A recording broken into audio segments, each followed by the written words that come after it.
Dear viewers, আমি doctor Mohammad Jalal আবদিন। আজকে কথা বলবো যে আপনার জন্ডিস হলে আপনি কিভাবে বুঝবেন, জন্ডিসের কারণ কি এবং জন্ডিসের চিকিৎসা কি।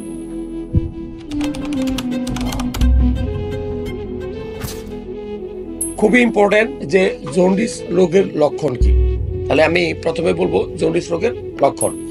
নর্মালি আপনার চোখ যদি হলুদ হয়ে যায়, মুখ যদি হলুদ হয়ে যায়, গাম বা মুখের মাড়িগুলো যদি হলুদ হয়ে যায়, প্রস্রাব করবেন, প্রস্রাব যদি একদম হলদে যায়, পুরো শরীরটা হলুদ হয়ে যায়, আপনার এই সকল লক্ষণ। বিশেষ করে চোখের পাতা এবার উল্টানোর পরে যে স্ক্লেরা, যেটা উপরের যে সাদা অংশটা, এটা সাদা থাকবে না, এটা যদি হলুদ হয়ে যায় তাহলে বুঝবেন যে আপনার জন্ডিস হয়ে গেছে আপনার।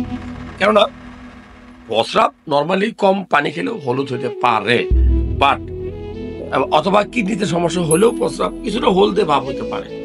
কিন্তু যদি একদম চোখ হলুদ হয়ে যায়, চোখের স্ক্লেরাটা হলুদ হয়ে যায়, মুখটা হলুদ হয়ে যায়, জিহ্বাটা হলুদ হয়ে যায়, পুরো শরীরটাই একদম হলুদ হয়ে যাবে, হাত পা একদম হলুদ, এবং প্রস্রাব করে পুরো হলুদের মতো যাবে, ক্লিয়ার হলুদের মতো, হলুদ পানি মিশালে যেরকম, ঠিক তখন আপনি বুঝতে নেবেন যে আপনার জন্ডিস হয়ে গেছে।